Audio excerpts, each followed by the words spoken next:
हरिहंत सिद्ध सूरी उपाध्याय साधु सर्व अर्थ के प्रकाशी मांगलिक उपकारी है। तिनको स्वरूप जान रागते भई जो भक्ति आए को न माएंगे स्तुति को। धन्य धन्य तिन ही ते काज संग आज भरे कर जोड़े बारे बारे वंदना हमारी है। मंगल कल्याण सुख ऐसो हम चाहत है। ओ मेरी ऐसी दशा जैसी तुम्हारी है। ओ मेरी ऐसी दशा जैसी तुम्हारी है।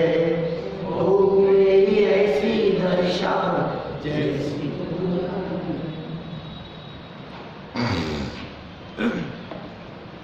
नक्षत्र चूड़ामणि नामक ग्रंथ के 8वें लंब को आधार बनाकर यहाँ नंदाढ़ जो कि जीवंदर कुमार के भाई थे, वे जीवंदर कुमार के पास पहुँच गए और वहाँ पहुँचकर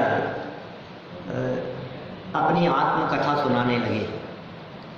उन्होंने कहा, आपके चले जाने के बाद मेरे परिणाम इतने ज़्यादा आकुलित व्याकुलित हुए कि मैंने आत्महत्या करने का विचार किया। आत्महत्या करने का विचार आ गया मेरे मन में।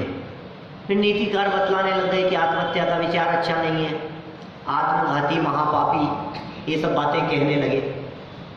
फिर बोले, फिर उस विचार से बाहर कैसे आया कि मुझे गंधर्व दत्ता जो भाभी है उनका विचार आया कि वो अनेक विद्याओं में पारंगत भी है और उनका क्या हाल हो रहा होगा, मुझे उनसे मिलना चाहिए। यह विचार कर ये गंधर्व दत्ता के पास में पहुँचे। कौन? नंदाढ़। गंधर्व दत्ता के पास पहुंचकर उदास थे क्योंकि भाई जा चुके थे। कहाँ गए थे ये तो पता नहीं था, गायब हो गए थे अचानक ही। अब अचानक गायब हो गए तो ये तो लगता ही है ना कि क्या हुआ। विमान अचानक गायब हो गया आसमान में उड़ता हुआ तो लगता है कि ये तो गया, अब क्या मिलेगा। एक बार जो चला जाए उसका मिलना बहुत कठिन होता है।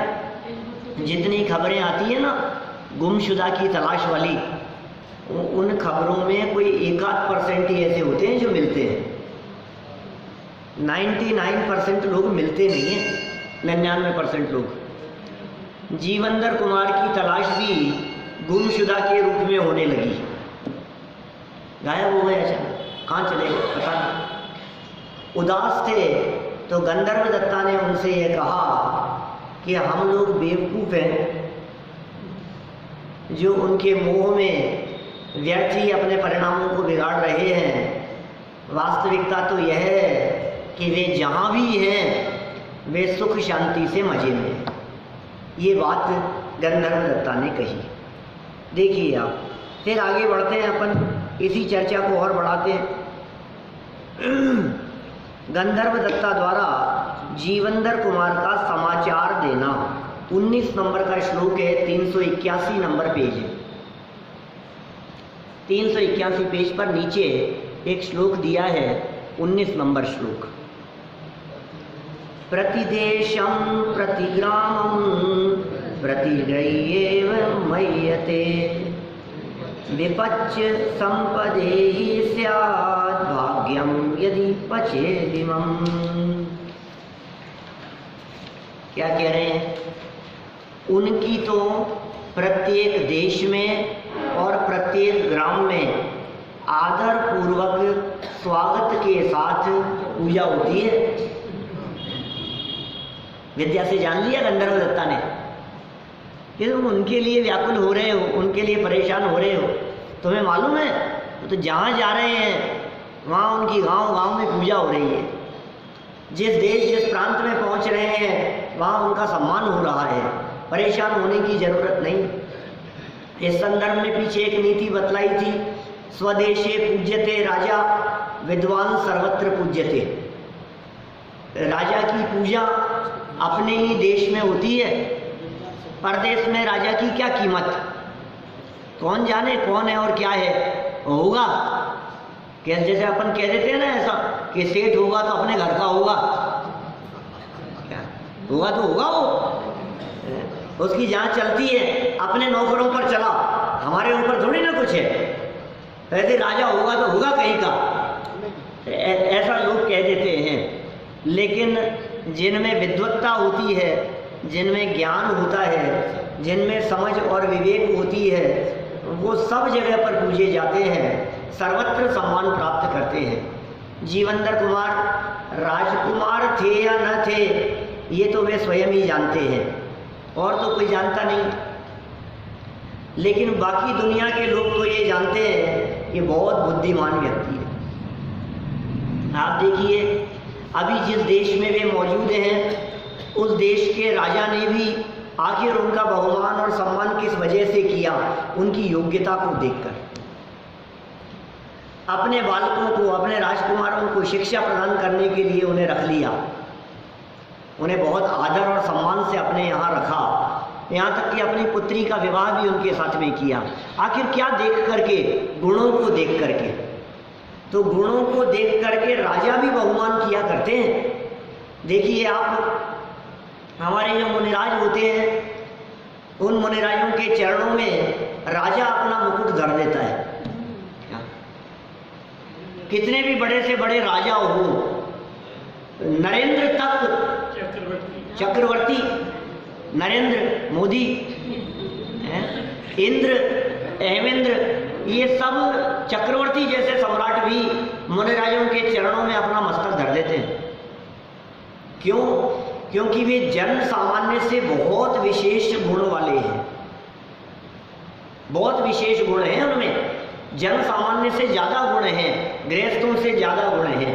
और सुनो, वे मुनिराज भी अपना मस्तक जिनेंद्र देव के चरणों में झुकाते हैं, क्योंकि उनमें बहुत गुण हैं। 3 लोक में सबसे अधिक गुण यदि किसी में दिखते हैं, गुणवान यदि कोई दिखते हैं, तो वे 3 लोक के शिखर पर विराजमान होने योग्य वे सिद्ध परमात्मा अरहंत भगवान नमो अरिहंताणम बोल करके जिनका स्मरण करते हैं, नमो सिद्धाणम बोल करके जिनका स्मरण करते हैं, ऐसे सिद्ध परमात्मा वे सर्वोत्कृष्ट हैं।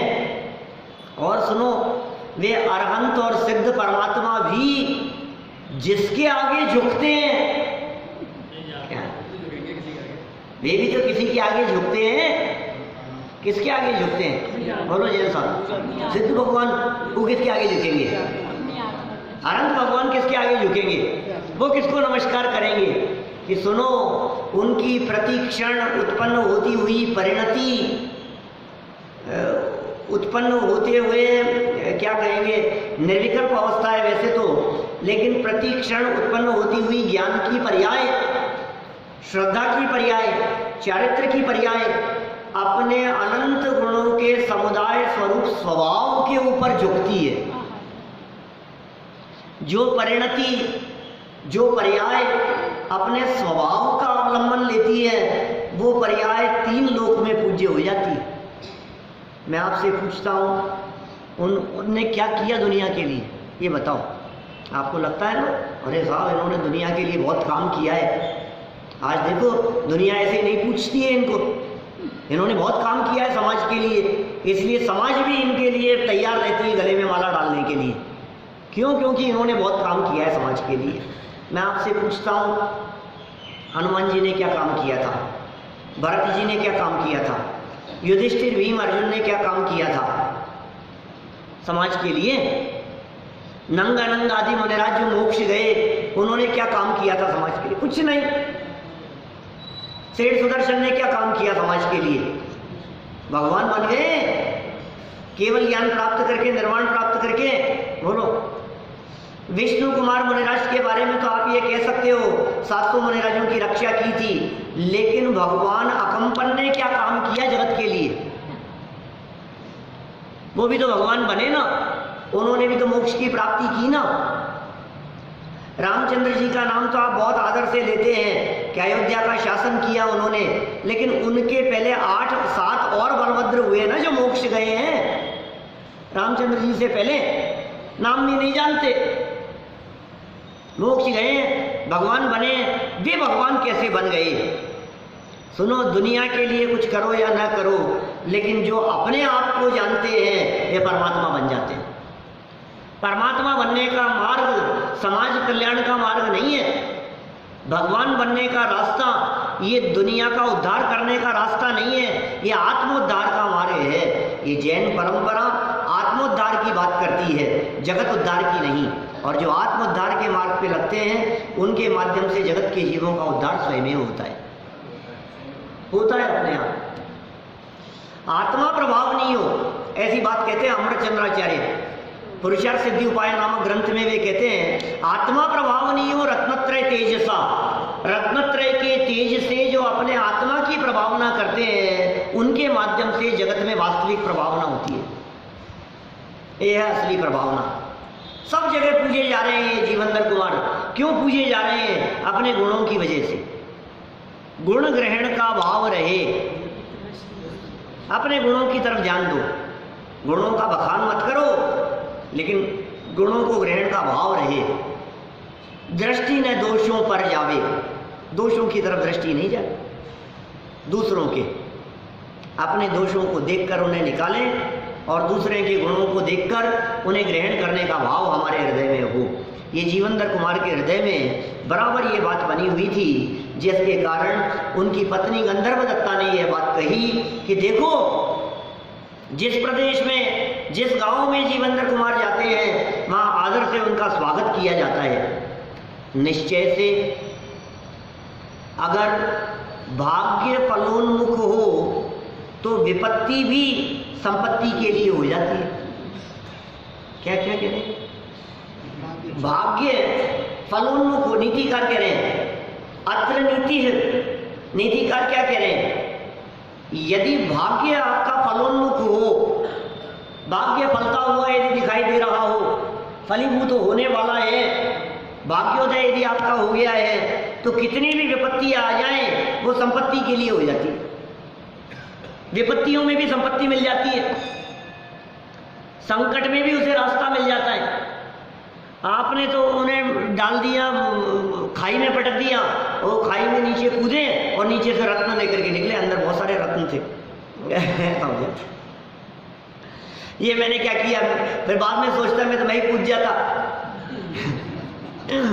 मुझे क्या पता था कि वहां रत्न भरे हुए। ऐसी बहुत घटनाएं होती है। माने जिनका भाग्योदय होता है लोग उनको संकट में डालने से नहीं चूकते, लेकिन संकट के काल में भी वे अपनी बुद्धिमत्ता के बल पर वहां से कुछ ना कुछ रिवॉर्ड लेकर के निकलते हैं। कुछ ना कुछ उनको हासिल होता है, कुछ लाभ प्राप्त हो जाता है। आप सबको ध्यान आ रही होगी धन्य कुमार की कथा। पढ़ी क्या आपने दीपेश जी? जैन कथा संग्रह जो कहानियों की पुस्तक है उसमें एक धन्य कुमार की कथा है। क्या आपने पढ़ी जैन साहब? अब आएगी, आप पढ़ रहे हो कथा? अच्छा, बहुत बढ़िया। बोले उसमें जो है एक धन्य कुमार की कथा है और अपने भाइयों में सबसे छोटा भाई था वो। क्या माँ बाप उससे बहुत प्रेम करते थे और सहेजी परिवार में ऐसा देखा जाता है कि परिवार में जो छोटा बच्चा होता है उसको सबसे ज्यादा माँ बाप प्रेम करते हैं। तो बच्चा होता है ना, उसको संभालते हैं और बड़ों को इस बात की जलन होती है कि मानो ये तो इसी को पूछते, हमें तो पूछते ही नहीं। ये ऐसा परिवारों में देखा जाता है, ऐसा ही उनके परिवार में होता। मालूम है आपको, सारे बड़े भाई मिलकर के उसके इतने विरोधी हो गए कि कदम कदम पे उसे मारने के प्रयास किए, जान से मार देने के प्रयास किए। ऐसी ऐसी जगह पर उसे उलझाया और फंसाया कि जहां से जिंदा वापस नहीं आए। लेकिन आपको मालूम है वो जिंदा तो आया ही और संपत्ति को कई गुना करके लेकर के आया। क्या विद्याएं लेकर के आया, सम्मान लेकर के आया, धन लेकर के आया। ये यहाँ नीतिकार कहना चाह रहे हैं, भाग्य यदि फलोन्मुखी हो, भाग्य यदि आपका फलने वाला हो तो विपत्ति भी संपत्ति के लिए हो जाती है। चोर भी यदि आपके यहाँ आए और आपका भाग्योदय हो तो आपके यहाँ चोरी नहीं करे, वो आपको चरणों में पड़ जाए आपके। लाया हुआ माल और छूट जाएगा। ऐसे कहते फलेगा कपालम तो क्या देगा गोपालम। बोलो, ठीक है ना, फलेगा कपालम तो क्या करेगा, क्या देगा गोपालम, ऐसे कह रहे हैं ये बात। अरे आपका यदि कपाल, आपकी यदि खोपड़ी, आपकी यदि बुद्धि, आपका ज्ञान, आपकी योग्यता, आपका भाग्य यदि फल रहा है तो कौन क्या देगा, परमात्मा क्या करेंगे बताओ।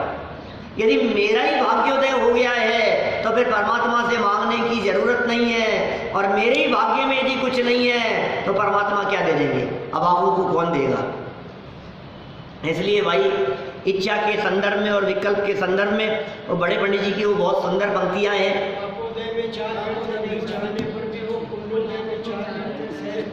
बोलो कितनी सुंदर पंक्ति है।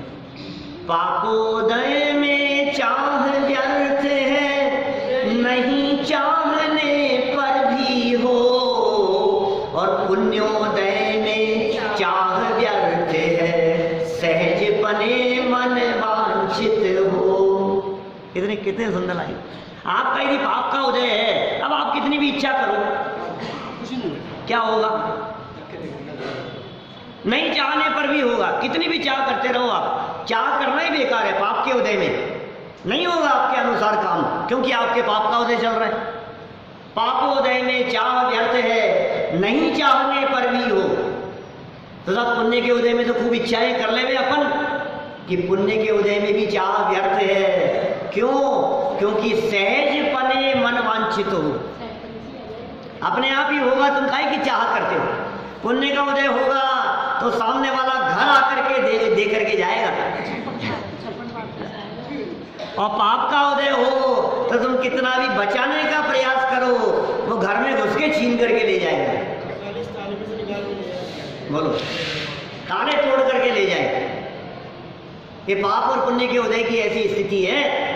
यहाँ ये कह रहे हैं जीवनधर कुमार के संबंध में उसका भाग्य फलित होता हुआ नजर आ रहा है। तो जितने विपत्तियों की जगह पर वे पहुंचते हैं, सब जगह पर उनका सम्मान होता जाता है। लगता तो ऐसा है, अब उलझ जाएंगे।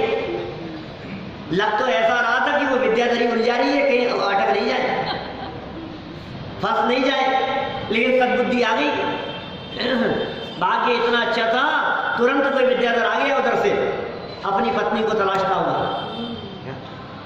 या फिर ऐसा दिखाई देने लगा, कदम कदम पे ऐसा दिखाई दे रहा है। देखो आप इसी बात को आगे सरल अर्थ विशेष अर्थ में पुनः कहते हैं। गंधर्व दत्ता अपने देवर नंदाढ़ से कह रही है कि तुम्हारे बड़े भाई जीवनधर कुमार जिस देश और जिस किसी नगर में जाते हैं, वहां उनका सभी लोग स्वयमेव हार्दिक आदर सत्कार करते हैं, अपने आप आदर सत्कार करते हैं जहां जाते हैं वहां। यदि किसी के पुण्य का उदय हो तो उसके अनेक संकट भी संपत्ति का कारण बन जाते हैं। पुण्य का उदय हो ना, लोगों ने तो सोचा संकट में डल गए, संपत्ति का कारण बन जाएगी। बोलो, अब ये रामचंद्र जी को वहां संकट में डाल दिया, कहाँ 14 वर्ष के वनवास के लिए, तो तुमने डाला संकट में, और वहां जगह जगह उनका सम्मान होने लग गया, मित्र बन गए उनके, समझ लो आप सुग्रीव जैसे लोग मिल गए। सुग्रीव, वाली, हनुमान, ये कैसे कैसे भक्त उनके कहाँ कहाँ मिलते चले गए, एक एक जगह पर उनसे संकट भोगे उन्होंने। हाँ, सीता को उठा करके ले गए थे, तो भी क्या हुआ, लंका का राज्य मिल गया। बोलो, राम लक्ष्मण को आखिर वो विपत्ति के काल में भी वो 3 खंड का राज्य मिल ही गया ना, लंकेश को जीतकर। रावण को जीतने की जो परिस्थिति बनी, वो परिस्थिति यदि वो कैकेयी नहीं भेजती, वनवास नहीं देती, तो कैसे मिलती। बोलो, दुख में भी सुख छिपा हुआ है, दुख में भी सुख छिपा हुआ है। सोलिया जी साहब, बात समझ में आएगी आपके? हाँ, नहीं कि दुख में भी सुख छिपा हुआ है, ऐसा कह रहे हैं। तो आप यदि कोई संकट का काल हो तो उसमें सुख देखो आप, वास्तव में सुख छिपा हुआ क्या है। समझदार लोग अपने विकल्प से, अपनी बुद्धि से उसमें भी कष्ट का अनुभव नहीं करते। सम्यक निर्णय और सम्यक विकल्प पूर्वक, सम्यक चिंतन पूर्वक उस दुख की घड़ी में भी वे तकलीफ का वेदन नहीं करते। ऐसा हो जाता है। देखो विशेषार्थ, पुण्योदय और अनुकूलता का कोई ऐसा ही आश्चर्यकारी निमित्त नैमित्तिक संबंध है। पुण्य का उदय हो तो अनुकूलताएं मिलती है। पुण्य कर्म के उदय काल में जीव लोहे को स्पर्श करे तो वो भी सोना बन जाता है, और पाप का उदय हो तो सोना भी लोहा बन जाता है। क्या करो बोलो? कहते हैं ना, अभी तो क्या इसके सितारे गर्दिश में हैं, ऐसी बातें चलती है। इसका सिक्का चल रहा है अभी तो, इसके सितारे, अभी तो मोदी के जो सितारे हैं ना, वो जहां हाथ डालता है, जहां काम करता है, वहां कहीं उम्मीद नहीं दिख रही थी उसके जीतने की, और देखो आप उसके सितारे। दुनिया भले ही कितना भी कहे, कुछ भी कहती रहे, लेकिन वो सब जगह पर उसको सफलता मिल रही है। ऐसे ही कह रहे हैं, जिसके सितारे तेज होते हैं, जिसका उदय पुण्य का तीव्र होता है, कहते हैं ये जहां हाथ डालता है, ये तो मिट्टी में भी हाथ डालता है, वो सोना बन जाता है। आर के वालों के देखो आप सितारे, आप सुनो, आपके साथ में थे पहले क्या? आर के मार्बल वाले जो माइंस खरीदते हैं, जो जमीन खरीदते हैं, एक व्यक्ति जो जमीन बिक नहीं रही है, कोई खरीदने वाला नहीं है, नुकसान में जा रही है, घाटे में जा रही है, क्या करें? ये इस जगह पर कौन जमीन खरीदेगा? गलत जगह ले ली, फंस गए हम, और नुकसान में खाकर के उसने बेच दी। और जिसने खरीदी उसने उसी जगह पर खरीदने के बाद में उस जगह के दाम इतने बढ़े तो कॉलोनी बस गई वहां। लो 100 गुना हो गए उसकी कीमत। ये क्या हुआ? और जिसने बेची थी वो सर पकड़ता है, यार मैं ही रख लेता कि तूने जो 10 साल से रखी हुई थी, क्या हुआ? नहीं था तेरी किस्मत, तेरे भाग्य में नहीं था। देखिए, सोना लोहा बन जाता है, लोहा सोना बन जाता है स्पर्श मात्र से। जीवनधर कुमार के पूर्वबद्ध पुण्योदय के कारण उन पर आए हुए सभी संकट संपत्ति रूप से ही परिणत हो रहे हैं, संपत्ति रूप से परिणत हो रहे हैं सारे के सारे संकट। भाभी गंधर्व दत्ता का नंदाढ़ को प्रेरणा देनी, बहुत बुद्धिमान है। देखो आप, बुद्धिमान लोगों की पत्नियां भी बुद्धिमान होती है क्या? बहुत ही गंधर्व दत्ता कम होशियार है कि भाग्यशालियों को भाग्यशाली मिलते हैं क्या? वो उनका भाग्य भी उनके साथ में जुड़ा होता है ना। ऐसा थोड़ी ना दीपेश जी आपका भाग्य अलग हो और वाइफ का भाग्य अलग हो, ऐसा थोड़ी ना होता है। भाग्य तो साथ साथ ही चलता है। क्यों मास्टर साहब? एक ही घर में रहना है, एक ही गाड़ी में घूमना है, धन संपत्ति वैभव एक जैसा ही है। गवर्नमेंट की निगाह में भले ही आपकी इनकम टैक्स की फाइलें अलग अलग हो, लेकिन उसके बावजूद भी भोगने की दृष्टि से तो दोनों का एक साथ ही चलता है। तो ऐसा नहीं है कि एक के तीव्र पाप कर्म का उदय हो और एक के तीव्र पुण्य का उदय हो। भाग्य एक दूसरे से जुड़े रहते हैं। तो क्या? हाँ, थोड़ा बहुत तो फर्क पड़ता ही है ना, पर इतना तो फर्क पड़ता ही है कि एक को एसी नहीं सुहाता है और एक को सुहाता है। एक को गर्मी लगती है और एक को ठंड लग रही है। ये तो है जीव नाना कर्म नाना लब्धि नाना विधि कहे, अतएव वर्जित वाद है निज पर समय के साथ भी। नियम सार की गाथा है। नियम सार में आचार्य कुंद स्वामी कह रहे हैं कि सुनो भाई, कितने भी आपके भाग्य एक दूसरे से मिलते हुए नजर आवे, लेकिन उसके बावजूद भी प्रत्येक व्यक्ति का परिणाम, प्रत्येक व्यक्ति का उदय अपना अपना ही होता है। हर जीव अलग अलग है, सबका सुख दुख न्यारा न्यारा होता है। और वो तो यहाँ तक जाकर के कहते हैं, भिन्नता की बात करते हुए, कि दो व्यक्तियों के परिणाम आपस में मिलते ही नहीं हैं। कैसे मिलेंगे बताओ? क्योंकि वो अतीत और अनागत को देख करके बात करते हैं। हमने जो बात कही अभी, ये वर्तमान को देख करके बात कही, वर्तमान परिस्थितियों को देख करके बात कही। बोलो, जीव वालों के रास्ते में रहने का जो कष्ट है कि अनुकूलता है, ये दोनों पति पत्नी साथ ही तो भोग रहे हैं, एक ही जगह तो रह रहे हैं।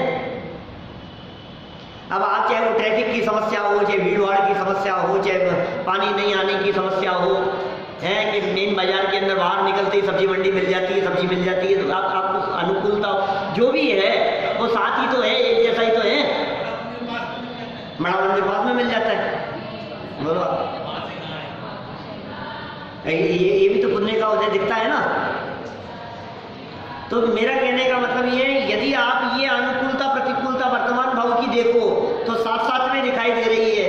लेकिन आचार्य कुंद कुंद स्वामी कह रहे हैं जहां से आए हो वो जगह अलग अलग थी और मर करके जहां जाओगे वहां अलग अलग होगी। तुम्हारा ये साथ तो थोड़े समय मात्र का है। कितने समय मात्र का साथ है बोलो?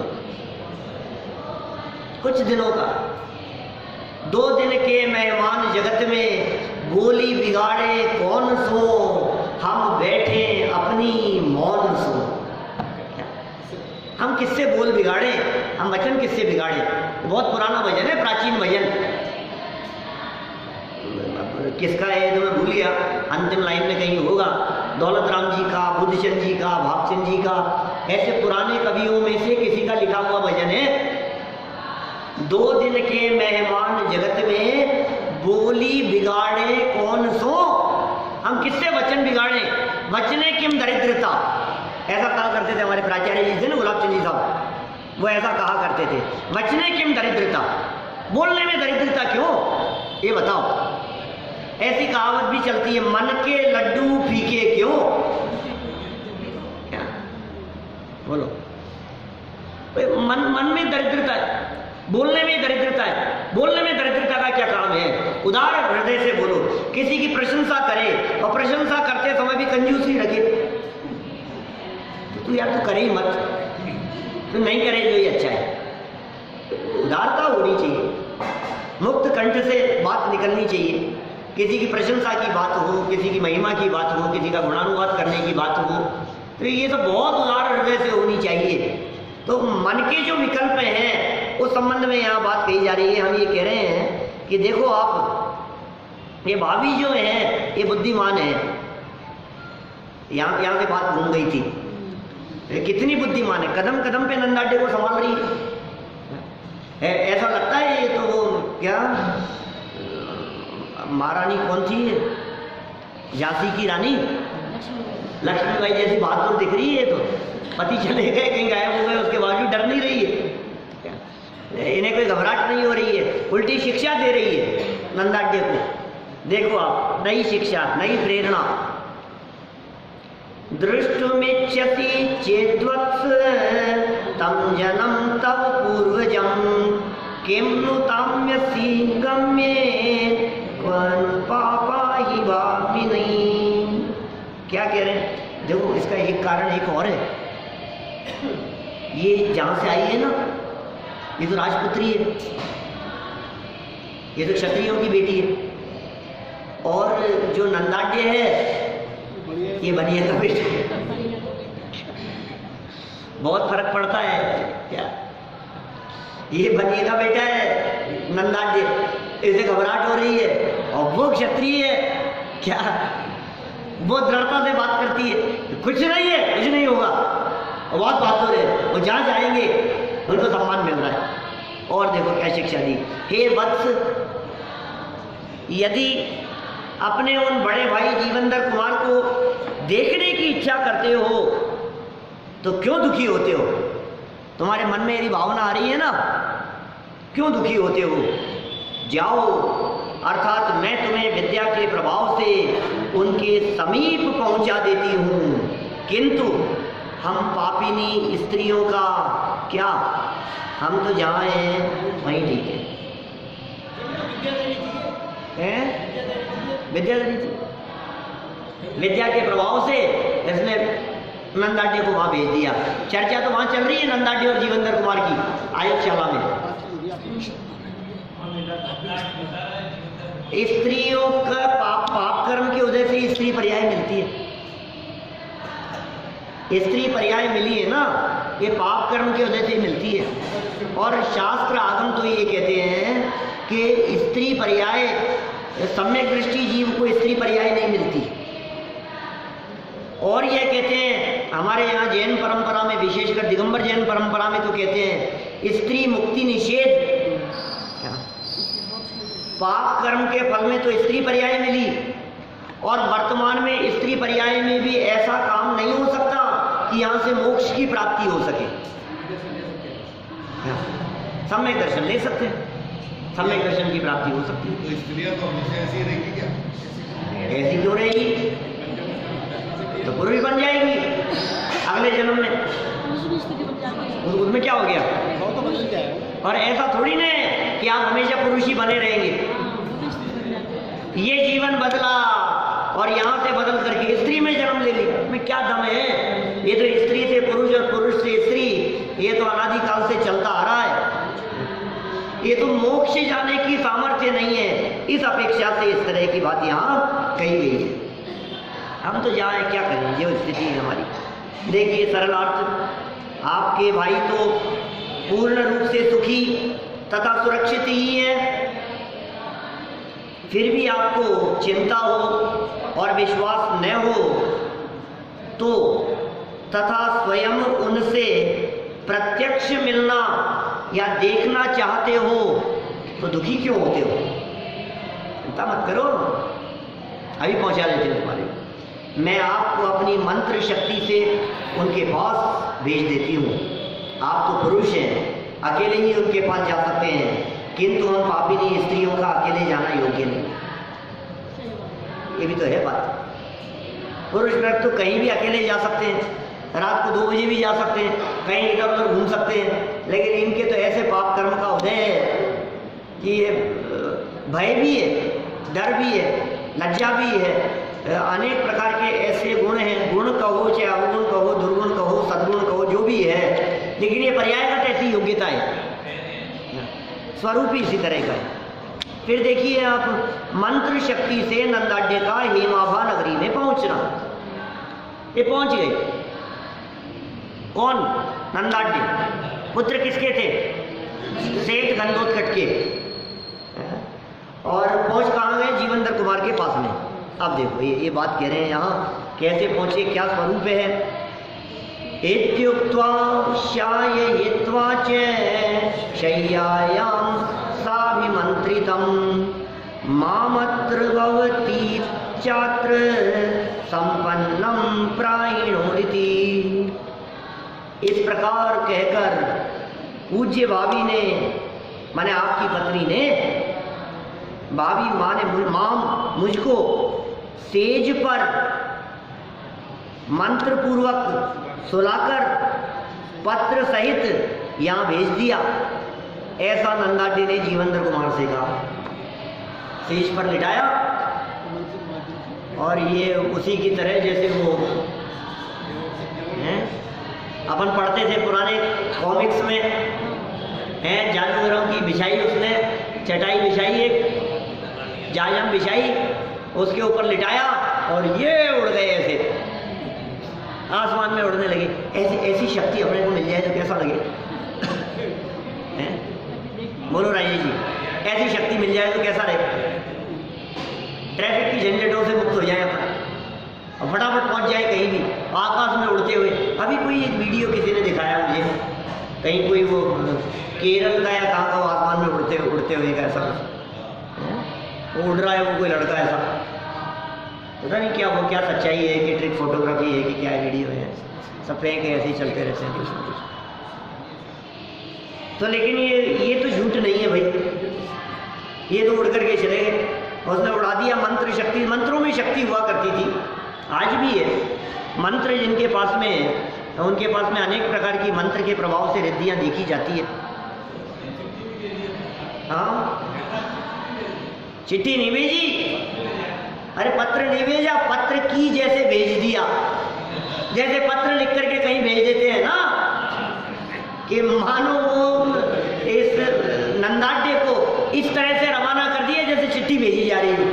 ये भेज दी चिट्ठी, जैसे कबूतरों के हाथ चिट्ठी भेज दी जाती थी, ऐसे उसको लेटा करके यहाँ से वहाँ ट्रांसफर। पत्र भी भेजा है, पत्र भी देख लो साहब, पत्र के साथ में है क्या है? अच्छा, पत्र सहित है, पत्र के साथ में भेजा है। चलो देखो, नंदाढ्य ने जीवनधर कुमार से कहा, क्या कहा?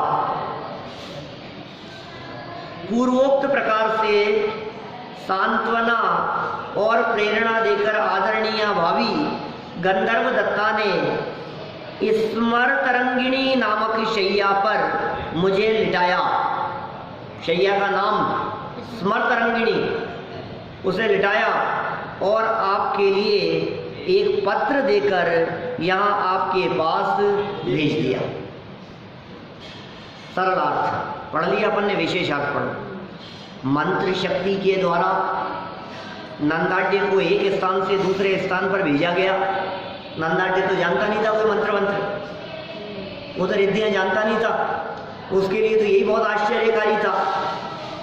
यहाँ मंत्र का निमित्त अवश्य है, पर एक द्रव्य दूसरे द्रव्य का कुछ अच्छा बुरा कर सकता है, यह समझना मिथ्यात्व है, असत्यार्थ है। ये सिद्धांत है। माने आप क्या सोच रहे हो, मंत्र से आप कुछ भी कर दोगे? मंत्र की शक्ति से आप चाहे नहीं कर लोगे। ये मंत्र की शक्ति आपको परमात्मा नहीं बना सकती है। मंत्र की शक्ति से क्या हो जाएगा? मंत्र की शक्ति से किसी का बुरा कर दोगे, किसी का भला कर दोगे। सुनो, आप में मंत्र शक्ति थी और आपने किसी का भला करने की भावना भाई, तो भी उसका भला होना वो उसके पुण्योदय के अधीन है, आपकी शक्ति के अधीन नहीं। आप किसी का बुरा करना चाहो, लेकिन सामने वाले का बुरा होना और नहीं होना ये तो उसके पाप कर्म के उदय पर निर्भर करता है। मैं तो कहता हूं, यहां तो इन्होंने मंत्र शक्तियों की चर्चा की है, प्रकरण तो मंत्र शक्तियों जैसा चल रहा है, लेकिन हम आपके पास में मंत्र शक्ति तो नहीं है, धन शक्ति तो है। क्या देवे जी, धन से कर दो ना भला कुछ गरीबों का, विकल्प ही नहीं आता है। अनेक ऐसे गरीब दिखते हैं जिनको देख करके उनका भला करने का विकल्प नहीं आता, और किसी को देख करके विकल्प आ जाता है तो कर भी देते हैं। तो किसको देख करके विकल्प आया और किसे देख करके नहीं आया? जिसके पुण्य का उदय था उसे देख करके आपको भी देने का भाव आ गया, और जिसके पुण्य का उदय नहीं था तो उसको आपको देने का भी भाव नहीं आया। ऐसा होता है ना। मैं जैसे कभी कभी कहता हूं, किसको कितना देते हो आप? जैसे मैं शादी विवाह वगैरह के बारे में कभी कहता हूं, सबको एक जैसा तो नहीं देते हो, सबको एक जैसा बांटते हो आप। जिसका जैसा पुण्य का उदय हो, जिसकी जैसी होनहार हो, ब्याही जी को अलग देंगे तो उनको अलग देंगे, उनको बेटियों को अलग देंगे तो बहुओं को अलग मिलेगा है, तो फिर हमारी नंदों को अलग देंगे तो नंदों की बहुओं को अलग देंगे है, उनकी अलग है, तो खुद के बहन के बच्चों को अलग होगा तो उनके बच्चों को अलग होगा, तो सबका अलग अलग है ना हिसाब किताब, कैटेगरी अलग अलग है ना सबकी। ताऊ जी के बच्चों को अलग जाएगा तो बुआ जी के बच्चों को अलग जाएगा, फिर सबका अलग अलग होता है, सब जो भी हिसाब किताब है। हम आपसे पूछ रहे हैं ऐसा अलग अलग। अभी इतना ही नहीं, घर में काम करने वालों का अलग है, उनमें भी परमानेंट सर्वेंट का अलग है, और जो शादी के लिए तो 15 दिन से रखा था उसके लिए अलग है। बोलो अब ये फर्क क्यों? इस फर्क के पीछे क्या कारण है? आपके यहाँ बहुत बड़ा आयोजन हुआ, आप खुश हो गए क्या? तो इतनी खुशी हुई आपको, एक को 100 रुपए का इनाम देते हो और एक को 1000 रुपए का देते हो, और एक को 11,000 का लिफाफा देते हो, एक को 21,000 का देते हो। ये फर्क क्यों है? जिसका जैसा पुण्य का उदय। तुम देने वाले कौन? देते देते भी लिफाफे में से नोट निकल जाता है क्या? कम हो जाता है देते देते भी, कम भी हो जाता है, और कभी कभी ये भी हो जाता है कि दे दो यार और बढ़ा दो, नहीं कम रहेंगे, बढ़ा ही दो, कोई बात नहीं। भले ही देने के बाद में आप सोचते रहो ज्यादा दे दिए। अब तेरे सोचने से क्या होता है, ज्यादा दे दिए कि कम दे दिए? सामने वाले का उदय जितना था उतने पहुंचेंगे। ये कह रहे हैं यहाँ देखो आप, जिनेंद्र भगवंतों द्वारा कथित वस्तु व्यवस्था में, ओहो क्या गजब बात कह रहे हैं। जिनागम का मर्म यहाँ प्रस्तुत कर दिया। जिनेंद्र भगवंतों द्वारा कथित वस्तु व्यवस्था में जीव द्रव्य अनंत है, पुद्गल द्रव्य अनंतानंत है, धर्म द्रव्य अधर्म द्रव्य आकाश ये एक एक, और काल द्रव्य असंख्यात है। याद है ये संख्या? क्या संख्या याद है क्या? है अभी याद किए थे थोड़े दिन पहले, ये 2 दिन में 2 दिन पहले। बताओ काल कितने हैं? कालाणु है असंख्यात। धर्म द्रव्य कितने हैं? एक। आकाश द्रव्य कितने हैं? एक। और पुद्गल कितने हैं? अनंतानंत। असंख्य नहीं, अनंतानंत। और जीव कितने हैं? जैन साहब अनंत, बिना देखे बोलो क्या? जीव अनंत और पुद्गल अनंत अनंत। देखो कभी कभी जीवों को भी अनंत अनंत कह देते हैं और पुद्गलों को भी अनंत कह देते हैं, लेकिन जब दोनों को साथ में रखेंगे ना तो जीव की तुलना में पुद्गलों की संख्या, जीव की तुलना में जीव अनंत है लेकिन पुद्गल उससे भी अनंत गुना ज्यादा है। इसलिए जब जीव को अनंत कहते हैं तो पुद्गल को अनंत अनंत कह देते हैं। मर्म की बात तो आप बता रहे हैं, देखो आप क्या कह रहे हैं। ये 6 द्रव्य अपने अपने में स्वतंत्र हैं। जिन शासन बड़ा निराला, मानो अमृत का प्याला। फिर सभी द्रव्य हैं भिन्न भिन्न, निर्भर हमें कर डाला रे। जिन शासन बड़ा निराला, मानो अमृत का प्याला। सभी द्रव्य भिन्न भिन्न, निर्भर हमें कर डाला। निर्भर कर दिया, हमारे माथे पे वजन नहीं है हमारे कुछ भी। ये कह रहे हैं 6 द्रव्य अपने अपने में स्वतंत्र है। इनमें से एक द्रव्य दूसरे द्रव्य का कुछ नहीं कर सकता। 6 द्रव्य स्वतंत्र हैं। अच्छा बताओ, 6 द्रव्य स्वतंत्र हैं, इनमें मैं कौन सा द्रव्य हूं? जीव द्रव्य। और शरीर कौन सा द्रव्य है? शरीर पुद्गल है। और मैं कौन हूं? जीव। और एक द्रव्य दूसरे द्रव्य का कुछ नहीं कर सकता, फिर भी शरीर को मेंटेन तो मैंने ही किया है। बोलो, मैं बहुत मेंटेन कर। अरे ये कह रहे हैं तू भिन्न है और शरीर भिन्न है, इस शरीर पर तेरी चलती नहीं है। तू कितना भी सोच ले कि मैं चलाता हूं, लेकिन तू चलाने वाला नहीं है। एक झटका लगता है और ये सारे जो इसके फंक्शन है ये काम करना बंद कर देते हैं। कान ने काम करना बंद कर दिया। मैंने बताया था ना एक दिन कान में आवाज आना शुरू हो गया था। क्या अभी तक तो आई नहीं दोबारा? नहीं आया तो आप लोग बोलते हो वो आवाज तो आती है, लेकिन कोई गड़बड़ी वाली आवाज नहीं आती। ये सब स्वतंत्र है, इसमें चल ही नहीं रही है। दांत हिलने लग जाता है, दाढ़ दर्द करने लग जाती है, नई दाढ़ आ जाती है, अक्कड़ दाढ़ आ जाती है, दर्द करने लग जाती है, दांत से खाना बंद हो जाता है, चबाना बंद हो जाता है, पेट में जाता है, पच नहीं पा रहा है, ज़्यादा पचने लग जाता है, भूख बहुत ज़्यादा लगने लग जाती है, भूख बंद हो जाती है। क्या होता है समझ में नहीं आता है। ये कैसी स्वतंत्रता है, ये कैसी स्वाधीनता है? ये स्वाधीनता का मार्ग है ये। एक बार यदि ये बात समझ में आ गई, देखो इस परम सत्य को स्वीकार करते हुए, ये परम सत्य है छावड़ा जी साहब, ये परम सत्य है। माने एक अलग है और दूसरा अलग है, आत्मा अलग है, जीव अलग है और पुद्गल अलग है और स्वतंत्र है। चश्मे का नंबर उतर जाता है, लगा लो चश्मा, क्या करोगे आप? चश्मा टूट जाता है, 2 दिन बिना चश्मे के रहता है, बंद करके आता है तो खराब गलत बंद करके आ जाता है। डॉक्टर की दवाई लेता है तो ठीक हो जाता है, दवाई लेने पर रिएक्शन हो जाता है, ऐसा हो जाता है। इंजेक्शन लगवाया था, पक गया, कितने साल बाद में पता नहीं, 6 साल बाद में वो इंजेक्शन का असर दिखा। बोलो आप, तो 6 साल पहले लगाया था, अब क्या हो गया? कुछ नहीं। पैर में दर्द हुआ था, पैर काटना पड़ गया, और काटना क्या पड़ गया?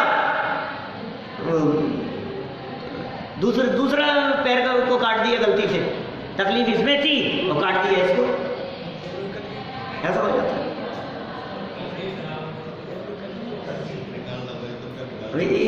कुछ का कुछ हो जाता है भाई साहब, आपको पता नहीं है। एक मुस्लिम सज्जन थे, डॉक्टर के गए दिखाने के लिए, पैर में दर्द था और देखा तो नीला पड़ गया था सारा पैर। तो डॉक्टर ने कहा कि पैर काटना पड़ेगा, इसका तो कोई उपाय नहीं, पूरा नीला पड़ गया है तो खराब हो गया, पैर काट दिया। या फिर दूसरा पैर भी फिर नीला पड़ गया तो फिर काट दिया। बोले यार ये तो पता नहीं क्या कुछ ना कुछ प्रॉब्लम है, फिर काट दिया, ऑपरेशन कर दिया। ऑपरेशन करना पड़ेगा, काटा नहीं उन्होंने, एक काम किया कि उसका ऑपरेशन कर दो, ऐसा समझ लो। ऑपरेशन कर दिया, बहुत बड़ा ऑपरेशन हुआ, पट्टा वट्टा बांध दिया। फिर दूसरा भी ऐसा ही हो गया, तो फिर कुछ ऐसा हुआ कि फिर वो भी नीला पड़ गया।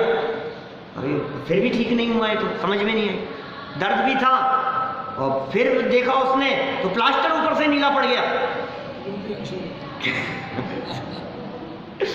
दिव्या जी कह रहे लुंगी कलर छोड़ रही थी। कुछ भी बोलो, कुछ का कुछ कर देते हैं, अंदर कैंची छूट जाती है। ऑपरेशन इसका करना था उसका कर देते हैं, लेफ्ट आंख का करना था राइट आंख का कर देते हैं। ये रोज केस आते हैं इस तरह के अखबार में।